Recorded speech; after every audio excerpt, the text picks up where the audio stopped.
I think that you're absolutely right when you say that happiness comes from esteem earned in the right way from the right people that matter. It's really beautiful to me how that works.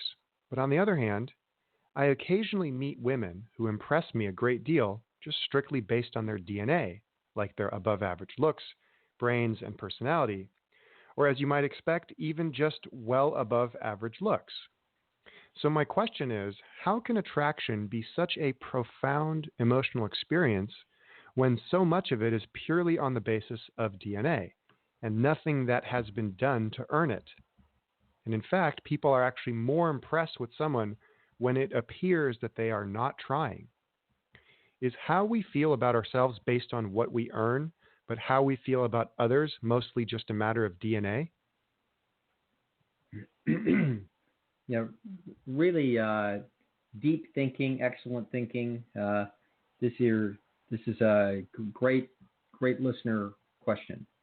Uh, Now, there's a lot of questions here, so we'll try to unpeel this from a few different directions. The first thing is that how we feel about ourselves is not a singular psychic event. We actually feel about ourselves from a variety of perspectives. It's a multi-dimensional process. So there isn't a single thing. So, for example, we've talked here on this podcast about quite a major difference between the concept of self-esteem and self-confidence. So, self-esteem is essentially a moral system where the internal audience looks at what you are doing and judges whether or not you're giving an excellent and honest effort, whether you're behaving morally appropriately, and whether or not you are doing things well according to a standard of behavior that would be inside the heads of villagers that would be watching you. So that's that's a different feeling than the feeling of self-confidence. So the feeling of self-confidence is the result of perceived self-efficacy. So perceived self-efficacy judgments are based upon largely your personal experience and also the experience of relevant others, and also the feedback that you have received from other people about what they think you're capable of doing. So this was all sort of well figured out by Albert Bandura in the 1960s and 70s. So perceived self-efficacy is a cognitive, it's a computation about your perceived probability of success with respect to a given endeavor. Your confidence then is derived from that. So your confidence is a feeling that is the analog to the perceived self-efficacy. Now, there's a lot of confusion, as you can imagine, in the world about these two concepts. The concept of self-esteem is seen as the same thing as self-confidence. That's simply because people aren't used to distinguishing these two very different processes. That's just the way it is. I mean, it's complicated enough. I don't know that I've met a psychologist that knows the difference. So if they say, well, have your kid, if your kid gets good feedback and gets a trophy, that's good for their self-esteem. If they win, it's good for their self-esteem. That's really good for them. No, it's not good for their self-esteem. It has absolutely nothing to do with their self-esteem. Winning at something may increase a person's self-confidence, but it does not do anything to impact their self-esteem. Those are different phenomena. Now, so how we feel about ourselves is going to be, we can't sum it up in a single process. We have to distinguish these types of processes. And our self-confidence in so many things in life has to do with the feedback that we receive from other people. So if we're very sexually attractive, for example, and we can stroll into a bar or a party or a dance, and we can immediately get very bright-eyed attention from highly attractive people that we would be interested in, we have a lot of self-confidence in that domain. We may not have any self-confidence in other domains, but quite frankly, who the hell cares? The truth is that the point.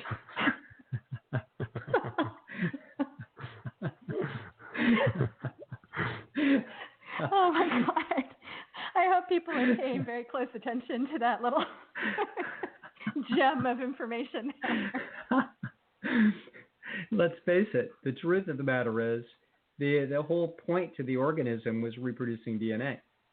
And so reproductively relevant processes, whether you're gay or straight or whatever, your perceived probability of success with respect to sexualized interactions with highly attractive others, that's going to be about the most important, quote, confidence-related process that there is on Earth for humans or animals, for that matter. So as a result, we wind our way back to an interesting part of the question, which is that, that although I talk about happiness, which is also not a singular experience, it's a whole set of experiences that are positive mood states. But I talk about happiness, the core of happiness being esteem that's earned in the right way from the people that matter. And the most important person that matters is you. So the self-esteem that you earn is the most important foundation of your life's experience. Now, second to that is going to be what the feedback that you get from other people. And so if you get a lot of positive feedback from other people, that's going to have a nice impact, a nice positive impact on your life experience, on your happiness. You might say you didn't earn it, but your DNA earned it. So by the same token, that DNA is inherently valuable. And the things that people observe about you, the variances that are important, your sexual attractiveness, your intelligence, your personality characteristics, your connections, your wealth, all of these things are your athleticism, okay? All of these things are variances, i.e. they are items that vary from person to person, and they're related to either immediate outcomes for real life situations in another individual's life, like your intelligence, you can help them do something, or you might trick them because you're smarter than they are, so your intelligence might be dangerous. Okay, so but you bring characteristics to the table that may either be positive or negative with respect to the other individual's life situation. In addition, something like your attractiveness, you might say, well, geez, it doesn't really make any difference whether a person's a 3, a 5, a 9, or a 10. They all have the same sexual equipment. You could still have sex with those individuals. What's the difference? And the answer is that we are all each endowed with attraction sensitivity mechanisms, beauty detection mechanisms of various kinds, not just visual, but also sound, touch, smell, everything. And so as a result, we've got beauty detection mechanisms that are designed to analyze variances and look for indicators that one person's DNA is superior to another person's DNA, i.e. fewer mutations, etc. So as a result, yes, a great deal of how you feel about other people has nothing to do with anything they earned. It just simply has to do with the genes that they have. That is accurate. Okay, and so the same thing is true on the other side of the equation. The vast majority of what people feel about you doesn't have anything to do with anything that you earned. It has to do with the genes that you carry. And so people are trading both in romantic processes and in friendships, and actually even in trade situations. They're basically trading DNA characteristics, is what it is. I mean, in trade, that's less true than anything. So we don't simply have a sort of a test score that says, well, you're really smart and you're really conscientious, so we're just going to pay you a bunch more money. No, you have to do something with the smarts and with the conscientiousness that's actually useful for another person in order to get a big check. So, but when it comes to looks, you don't have to do anything. Just comb your hair and take a shower, and put on some form-fitting clothes, and the other individuals on the other side can see where to rank you, and you don't earn it. Okay, so so how we feel about ourselves is going to be determined primarily by two processes. Number one of those processes is going to be the self-esteem that is a stream of information that comes through the nervous system as a feedback device for telling you whether or not you're doing things well and morally and honestly. Okay. The other is your self-confidence is going to also be a feedback system that's going to flow through the system. And it's not always going to be high and it's not always going to be low. It's going to depend upon the competitive constraints of the situation. But we're designed by nature to be trying to reach as high as we can in most competitive domains. So we're bound to face situations where our confidence is going to be limited. And it's at those places where life's going to be the most exciting, when we're trying to achieve things that are at the upper reaches of our abilities. Now, this is where achievement comes into the story. And so we don't just look at people and listen to how smart they are, et cetera. We also want to know about their life histories and what they've accomplished, what they've overcome, et cetera, because that tells us a bunch of things about them. And the things that it tells about them are genetic. So it tells us about their openness. It tells us about how agreeable they are. It tells us about how conscientious they are. It tells us about how emotionally stable and how intelligent they are. So in other words, their life story and what they've achieved is itself, the achievements themselves are in fact indicators. And we can't separate that out. We can't just say, well, look at Joe over there. It looks like he's got it all. Okay? Well, he can't have it all because he may look like Brad Pitt and he may sound like Brad Pitt, but if he hasn't actually gone to the trouble to develop the skill that Brad Pitt has and hasn't gone through the wars of trying to get those parts, et cetera, and actually been hours and hours and hours on the set in order to bring a part home and done the homework necessary to do it, then he's not Brad Pitt. And so our feeling about him is going to be different than if he were. Okay, so that's because the demonstration of achievement is in fact demonstrations of the central six characteristics that reside inside the brain. So the same thing is true with any achievement. It could be your physique. So your physique is somewhat variable, to some degree, variable dependent upon the efforts that you put in. So once again, this winds up being not just the physique itself, but also what the physique stands for. So whether it's money or your ability to play the guitar, or whether or not it's your physique, or whether it's the degrees or awards that you've had, the things that you've created, all of these things are part and parcel of the achievements that essentially give rise to other people's assessments of who it is that we actually, quote, really are down in our DNA. And they are also demonstrations that we can see from ourselves, from inside, to see what is that we've accomplished. So big, complicated question.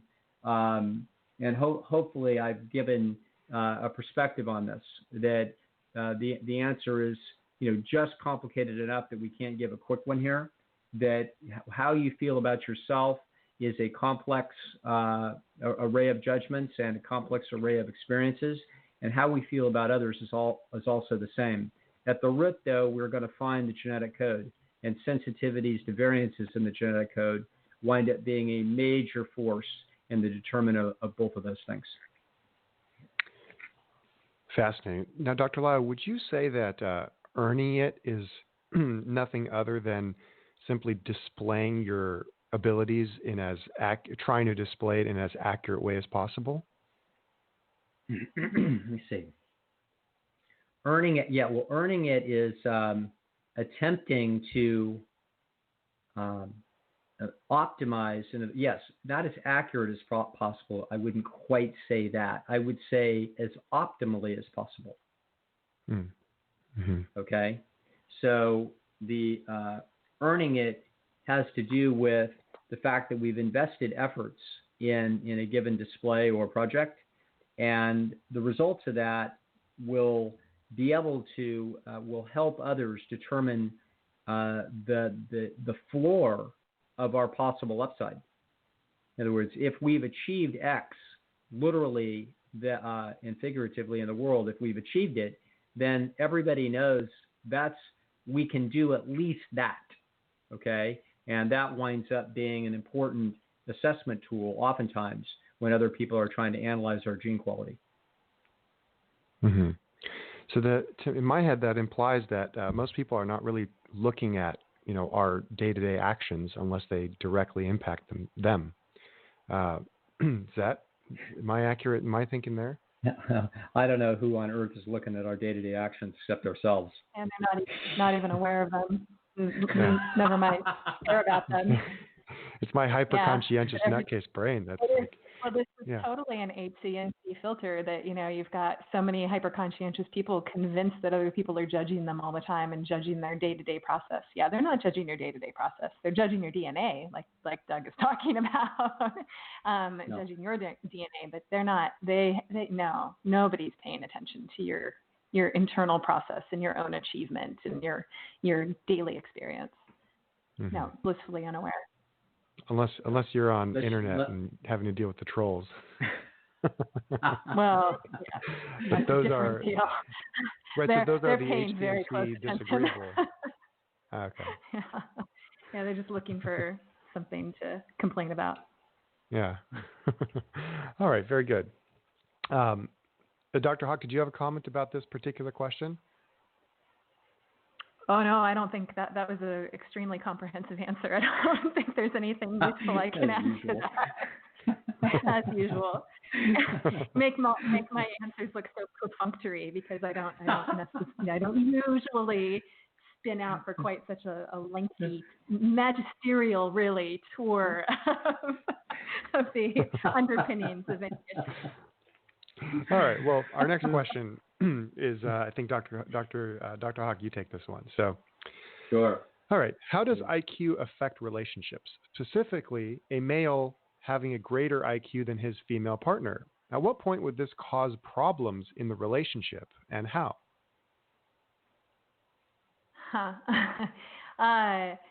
Yeah, so it could cause problems in a couple of different ways. It's possible that a higher IQ in a male would contribute to disqualifying him in a pair bond, but it's not the usual way that would go. So qualification, whether it's for casual mating, romantic qualification for casual mating or for a pair bond, is a 3-part process. So you're qualifying the other person based on looks, brains, and personality. So IQ is, in the male, as the female is looking to that male and deciding if he qualifies on the brain's dimension, his IQ is really a proxy for his provisional capacity. She is looking at his intelligence and his problem-solving capacity, and that is correlated with his IQ. So it's not the IQ per se; it's really what it represents and what it's linked to, and it's linked to the primary qualities that are most valuable to her in a pair bond. So his ability to provide and protect and have superior decision making. Like if he doesn't have better decision making and a better ability to solve problems more effectively, that means he can't keep her safer and better provision than she could keep herself. So like, what's the point of him? What's the point of him sticking around after he's contributed his DNA? He's really just a burden on the system at that point. Obviously, he contributes some DNA. He might be able to contribute some childcare, sharing of resource burdens. But really, if his IQ, i.e., his capacity to offer that superior decision making and problem solving to her is not there, then that's dangerous to the CB for her. So obviously, if he's very, very attractive, his DNA is worth it, and she might keep him around for that. And there are, of course, individual differences on what merits this qualification. So some women are much pickier about this than others. Some of them are willing to scale down a little bit or accept somebody who's equivalent, and some women need someone who's really able to show some superior decision making in this regard. So that's all just to say that I don't think higher IQ, and Dr. Lisle might disagree with me here, but higher IQ in the male is generally not a problem at all for the female. So it's not a problem for him either, because all things being equal, he's less concerned about that than he is about physical attractiveness in her. He's willing to scale considerably down on IQ, generally, down to whatever his minimum threshold would be. So this is all about thresholds and where that is, and he is not likely to go beyond whatever that is, and he's not going to know what it is until he gets into the relationship. So he's got some minimum where he needs to be able to have a conversation with the female, and so there's a range there, but that's almost certainly below his own. And it's not likely a problem for her either to have him have a higher IQ unless he's an obnoxious mansplainer who's super condescending and kind of shitty all the time. But that's not the IQ's fault. That's a bad personality. So that's a different deal. But a higher IQ in the female can be a legitimate problem, and this is a problem ripped from the headlines of my own life. This is something that he potentially could find very threatening, unless he's the kind of, super progressive, open-minded feminist male who listens to the Beat Your Jeans podcast, of course. But it's really a problem because if he has significantly lower IQ than she does, she is not going to be able, she's going to have a very hard time sustaining admiration for him over time if she's a great deal more intelligent than he is. She might admire his character, she might admire his humor, his biceps, whatever, but since we're in the business of grand, sweeping, heteronormative generalizations on this podcast, having a higher IQ than a male partner for a female is a real blow to a potential pair bond. It's really a problem, because if she can't sustain those feelings of admiration for his superior provisional capacity, then she can't sustain the romantic attraction, generally speaking. So he's just not going to qualify long term. Not that I know anything about this topic. Well, you're reminding me of a movie I saw a while ago with Will Smith called Hitch, where Will Smith's character is a dating coach, and his whole job is to put these men in these positions where they can demonstrate their heroic character, and then therefore sweep the woman off their feet. Yeah.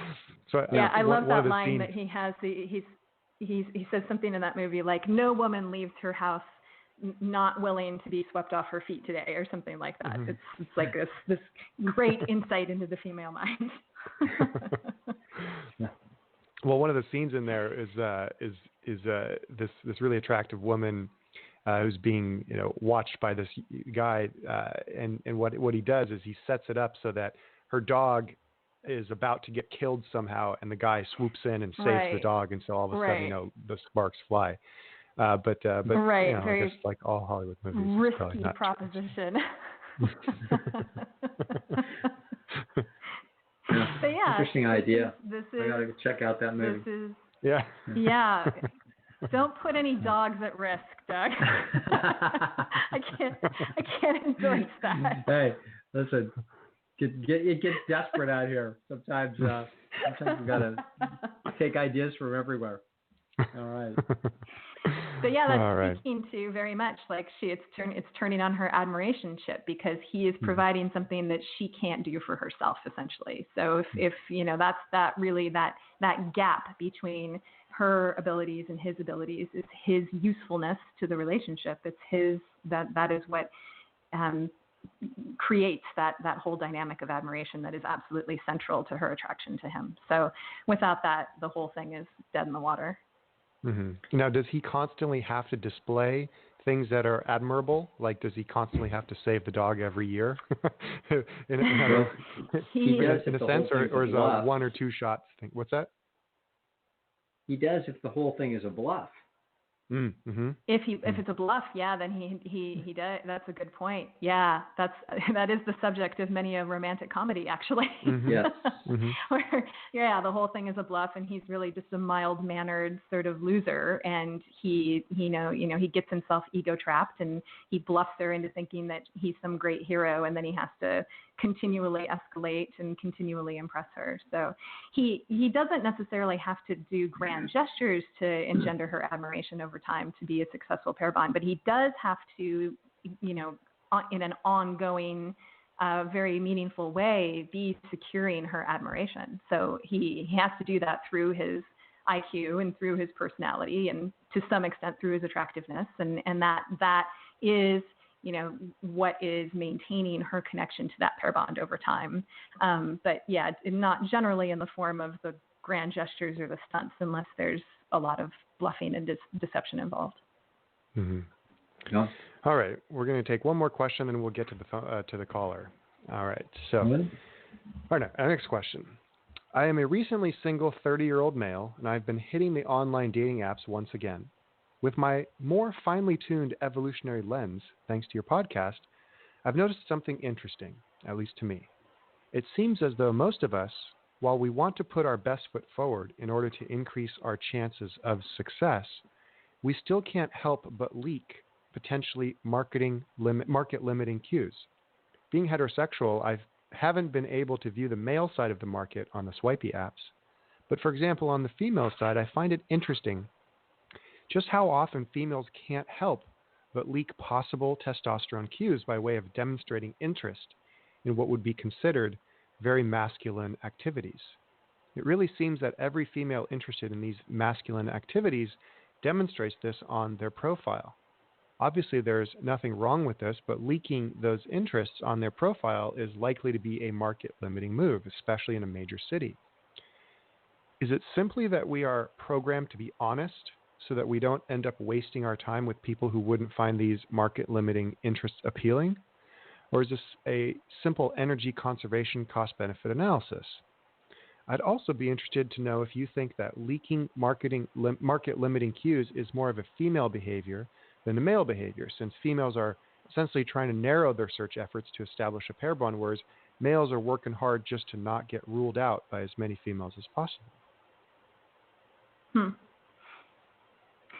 Yeah, I can jump in on this one too. There's interesting points, and he's on to something with some of these things. If we were operating in a pair bond centric online dating world, but we're not. We're operating in a casual mating centric dating world, particularly on the swipey apps. So I think there's a couple of things going on here. First of all, I think the females, well, definitely people do leak some liabilities in online dating, and I think Doug has some reference to some study that looked at this, where there's actually it's been shown that people will put up like one sort of ugly photo to kind of leak like what they really look like. They have a bunch of flattering photos, but then they sort of accidentally, on purpose, reveal what you're really getting. So there is some degree of leaking that does go on, and I do think in a pair bond market that is more of a female strategy for sure.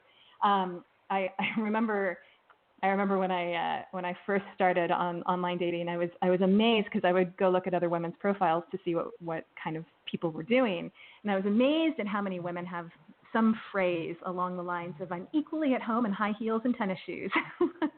Like it's an almost ubiquitous sort of message that women are trying to send, because I think in the dating market such that it is, they too, they're trying to advertise all of their potential attributes. They're trying to cast as wide a net as possible.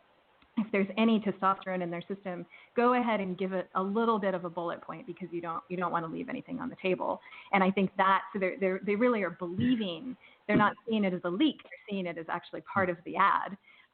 And I think that has been incentivized as the dating apps have progressed into more and more casual mating markets. So it's become actually part of the casual mating bluff. So this is what we call the mirrored deception process of the human mating dance. So there's two sides to the deception, and they're both the opposite of the sort of archetypal idea. So in essence, men are bluffing that they are more pair bond oriented than they actually are. And women are bluffing that they're just totally cool with casual sex, no strings attached. You don't need to worry about provisioning me. I'm just here for the casual mating, when they're really actually looking for pair bonds. So there's all of this mutual deception going on, and a lot of self-deception as part of that. So women are are often going into online dating scenarios completely legitimately convinced that they're just looking to have a good time. But then they sort of get into a relationship, or they go out with a guy and they sleep with them, and oxytocin's a hell of a drug, and repeat exposure is a hell of a drug, and they get all attached. But for as far as casting the net goes, they're just bluffing casual mating all the way. And so that looks like these testosterone cues. That would be how those manifest. So things like, at home in the tennis shoes, partner in crime, up for anything, let's have adventures, like all of these kinds of things that women will say in their profile. All of those sort of testosteronized cues are saying, hey, I'm up for anything, I'm no trouble, it's all easy with me, I'm a really good deal. So it's an environment of plenty. the male 9s and 10s that are really playing this game are going to become more and more attuned to those casual mating cues, which are testosterone cues. And so the women are going to become more and more incentivized to use those as they pick up on that market distortion. And they are trying to be attractive to those 9s and 10s because they don't understand how the game actually works. No. Well, this is because women don't understand. They don't understand repeat exposure. They don't understand how the game works. So there are no women out there on the swipey apps, as he calls them, which is really cute. There are no women who are swiping yes on men who are 25% less attractive than they are. They are not doing that, but that is what they should be doing if they actually were looking for an over-rewarded pair bonder. But they're not doing that. They're swiping yes on the hotties who have their pick of the litter and are looking for slutty cues. And so they're swiping yes on hotties and they're giving slutty cues. This is what the market demands. We don't have to go down 25 percentile, but 10 percentile wouldn't hurt. If you're looking to have a super over rewarded, super loyal dog. Sure. Yeah. Hound dog. Yeah. Mm-hmm. Right. Yeah. Now, but this question is that's what I'm probably perceiving. Mm-hmm. Now, this question is for both doctors. Now, would you say that over a long period of time, say maybe not long, but maybe several years of a casual mating career for a male, they may not have enough practice, I guess, trying to shoot high to get a pair bond. But on the other hand, and so the question is that accurate? And the second question, the follow-up is, for females, do they get miscalibrated, and then so they're essentially unable to get a pair bond because it just doesn't qualify, it doesn't hit any circuits of theirs that have been so used to being fired up by the hotties? Yeah, I can answer for the women that they definitely get miscalibrated because they're constantly getting dates with the hotties because the hotties are more than happy to sleep down. So they have no interest in pair bonding, but they're bluffing pair bonding all the way. So they'll go out on several dates with the hotties. They'll sleep with them. They get all the pair bond cues. So they think they qualify. And usually the hotties are giving them some sob story about their, intimacy issues from their childhood is why they can't be in a pair bond with them. So every single one of these relationships that doesn't work out seems like it's its own little snowflake, and it didn't work out for very specific reasons. So it doesn't get plugged into the calibration machine and they're not realizing the nature of the game. So yeah, they're like, well, I'm not swiping yes on this guy because last week I went out with somebody 10, 20% hotter than that, and he was super into me. He just wasn't ready for a relationship right now. So they are desperately confused. And they're same thing if they're going out to the bars with their girlfriends and they're having plenty of the hot guys hitting on them and willing to sleep with them. They're not understanding that it's a different qualification process for pair bond. So for the men, that I'll leave that answer to the mansplainer of the podcast. Yeah, that just beautiful stuff there. I'm not sure what the man part of the question was, Nathan. Say that again. What you're trying to ask. Yeah, my hypothesis is that males who have been engaging in mainly casual mating strategy, as they as they transform to wanting more pair bond, are they limited as far as have they miscalibrated themselves because they haven't shot high enough? Oh God, no. Okay.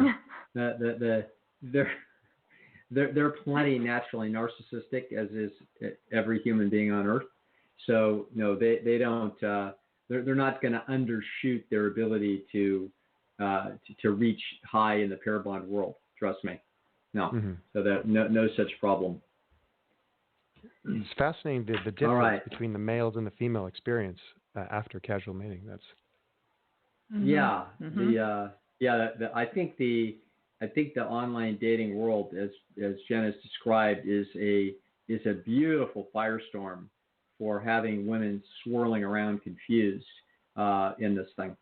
And so it's interesting to note when we look at this that if you look at this from a very broad sociological perspective, had you known what was coming or what the potentials were in the year 1997 when this starts to be born, you would have thought that this is going to be an unbelievable bounty for solving the problems of human separateness.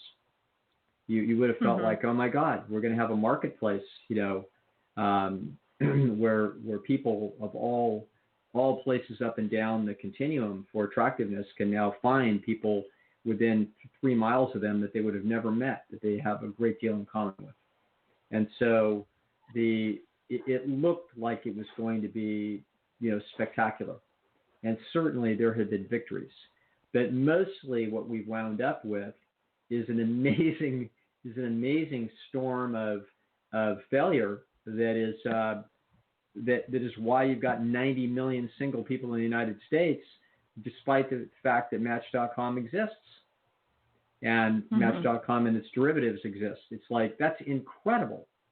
And the reason, there's many reasons for this that we'll explore, in the year to come. But one of the reasons is the false feedback mechanisms that this keeps women specifically addicted to the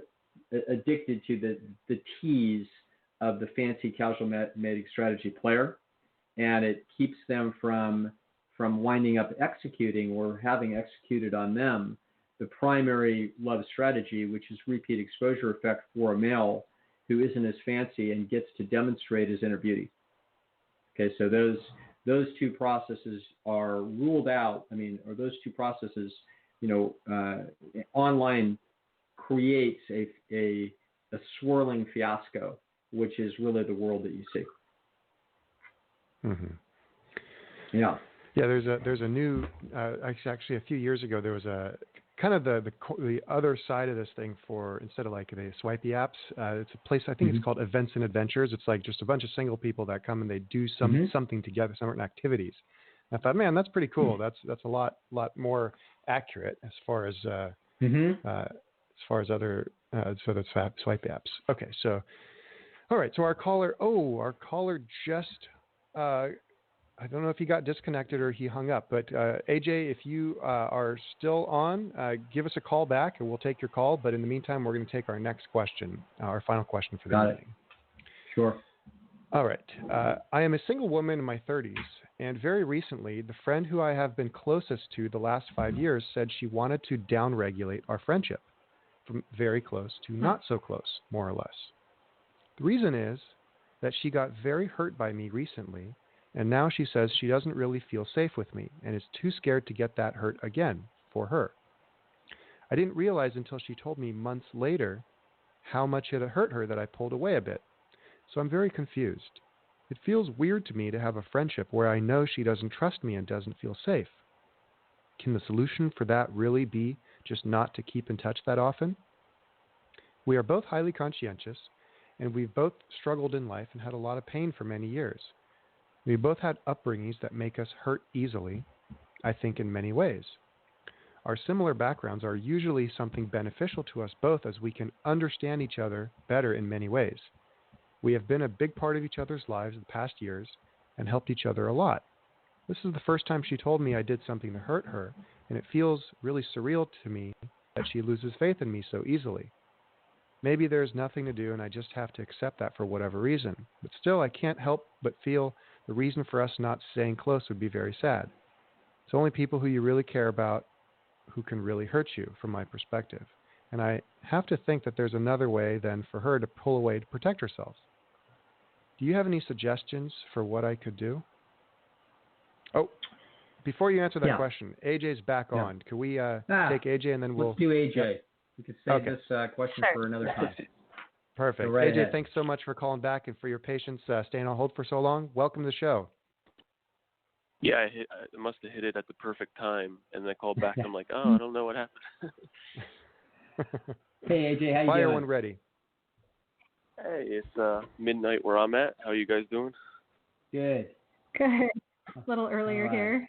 Thanks for staying up with us. You bet. All good. All right. Awesome. What can we help you with? I had a question for Lisle, but feel free everyone to chime in. I'm currently living at my mom's house, and I'm actually moving out in 1 month, but I'm finding it very, very difficult to control my anger with who I'm living with, and it's kind of really starting to affect my everyday life. I live with my mom, my sister, and her boyfriend, and I don't know if it's some sort of PTSD, because now even if things aren't happening, just interacting with my sister and her boyfriend, it's just it's really getting to me. I don't know if you can kind of. Yeah. I don't really know where to go from there. Well, let's. How old are you, AJ? 27. 27 years old. How about your sister and her boyfriend? How old are they? 20. They're both about 21, 22. Both 21 years old. Okay, so they're quite a bit younger than you. Okay. Yeah. Now let's just for our own entertainment. We know that anger is a signal to tell other people that they have not treated us fairly. Okay. So tell me some of the things that they have done that have felt like to you that things have not been fair. Sure. So the way the house is set up, it's a 2-bedroom house, or it's a 2-bedroom apartment, and my mom and sister each had their own room, and I was in the living room. And they would just do random things like come home 3 a.m, start doing their laundry, and start doing cooking and talking, but whispering. They're whispering, but turning lights on and putting blenders on and taking showers. And it was very frustrating because it didn't matter. If I talked to them, they'd acknowledge it, but then they go back to doing it a day or a week or a month later, and then it was affecting my health because I was recovering from adrenal burnout and adrenal fatigue, diagnosed. And so the rest was very important. And me and my sister, before this boyfriend, were always very good with communication. But it's more, seems like she takes what's said and brings it to him, and then it's decided what's going to happen from there. Like almost like she doesn't have her own thought without consulting him, and then he can just kind of manipulate the way he wants it. That's how it comes off to me, at least. Right. So essentially, she's siding with him, and because she's considering that his goodwill is critical to her best interest, and it outweighs yours. Okay. Right. So you're seeing a demonstration of that, and that's a little irksome to watch that happen.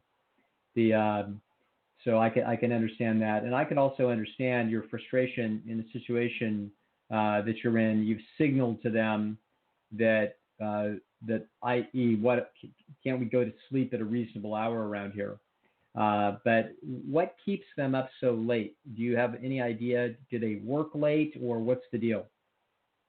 At first, it was when they started dating. It was very strange. So my sister was always very considerate and close and kind to my family, and then all of a sudden she wouldn't return, and this was until she was 20 years old. She wouldn't return calls. We didn't know what was going on. We didn't know if she was being abused. She was just like, now's not a good time, and she was always over his house. And then after a few months, like 2 months of that, eventually they started coming back here. And by then he lost his job, so they weren't really on any kind of schedule. So they came and go. You're not understanding that. Do you know what they're doing at 2 a.m. that they're coming home at 3? No. Okay. So we're actually a little bit mystified as to what's happening there. Have we tried to have, for example, just the way that we would try to solve things like this? I'm not just talking to you, but I'm talking to other people that could have similar circumstances. Have we tried to have a little meeting about some ground rules? Like, hey, let's, can we have a reasonable curfew where everybody's home by midnight? Have we had that kind of discussion? So I've had discussions one-on-one with her, and then we've had a meeting with the both of them. I want to say 2 things to that. When we had the meeting, that was still when it was going on, and it was pretty much me, my mom, and them two, and we were having it, and when we were talking, it was me and the boyfriend. He was basically talking for her. And when I would bring up things to address, it was pretty much that they would put this spin on it that, well, that's not what we want. Even if it's fair or not fair, it's not fair to us because that's not what we want. So it wasn't like a reasonable discussion. It was like, well, that doesn't work for us. Right. Got it. Okay. So let's now back up for a second. Answer. Oh, sorry. You don't have to answer to you. 2. Sure. I just wanted to say one other thing. That was a few months ago. Since they both started working, they are on a schedule now. But I wanted to carry over the lingering feeling that even if they aren't doing as much now, just even the sight or the small interactions that I have are still, I don't know if it's a PTSD thing. It's just like a very frustrated. I get closed down and angry, and I can't really deal with them. Yeah. I mean, I think that it's not PTSD. That it's not even close. Okay? It is being sensitized to the situation, and essentially, I think if we were to try to read inside of your nervous system, inside the Stone Age brain, it would basically be telling these people, move 4 tenths down. Okay? I don't want you anywhere near me. Is basically what you're trying to tell them. And so obviously this guy is pretty disagreeable. He's got the upper hand in the relationship with your sister. And so your sister, who would normally be very reasonable to deal with, where there's conflicts of interest, now she winds up being an extra vote in a quasi-democratic situation where they've got, where does your mother and how did she weigh in on any of these conflicts? My mom is very, very agreeable, and she wants everyone to get along and be happy. As a result, we're all around each other and unhappy. Right. Yeah, exactly. So this winds up being essentially conflicts of interest between you and this boyfriend, who's not only having sex with your sister, which is never a pleasant thing to think about, but it's also the case that he's disagreeable. He has, essentially poor manners, as my mother used to say, bad manners and bad odor. And really, in a Stone Age situation, you guys are in an unnatural situation where you're cramped, okay, in a space. And this is not what would have happened in the Stone Age, because in the Stone Age there is no cramp. And if there's people that you have conflicts of interest with over things like this, you just move 50 feet away and it's not a problem. So I think that, this is, what can I do to help you? Nothing. What Jen and I have a technique, we call it the mathematization of misery, that you've got about 30 days to go, and you've got X amount of, you've got some X amount of interactions with this guy left on the chart. It's not very many. So it may be, you've only got so many nights, and of those nights, 10 of them might not have any significance. So we've got sort of 20 irritable interactions to go. So like a prisoner with a calendar on the wall, just every time you have one, check it off in your mind, and even one of them, we just took care of 5% of the remaining problem. Okay? So we do just have a Power Rangers calendar that I check off. Power Rangers. Great. Yeah, that's what we do. From the dollar check store. it off like you check check it off, and you're going to get your parole here pretty quick, and then we're going to shake the dust off our feet and get a nice big distance between you and this kid who's a pain in the ass. Okay. Yeah. I'm curious as to whether when I am in another space, whether I'm at someone else's house, I'm completely feel freed up. But as soon as I'm here, that tension's there, even if they're not even here. Is there a way to go about it afterwards to make sure that the relationship isn't completely broken between me and my sister? Because I feel more anger towards her than I do him. Sure. Well, the truth is that because in effect she, quote, betrayed you. And so you're signaling that to her, and you're basically saying, listen, you need to pay attention because you could be making a mistake. Okay, so you should have seen to it that I was treated more fairly under these circumstances, and you didn't do it, and so you're risking my negative feelings towards you and possibly a coalition break. That's what you're trying to do. And the truth of the matter is that this is all being driven by short-term irritation, and it's going to fade. Okay, so with any luck and statistical averages, she won't be in this relationship in 24 months, so you don't have to sweat it too much.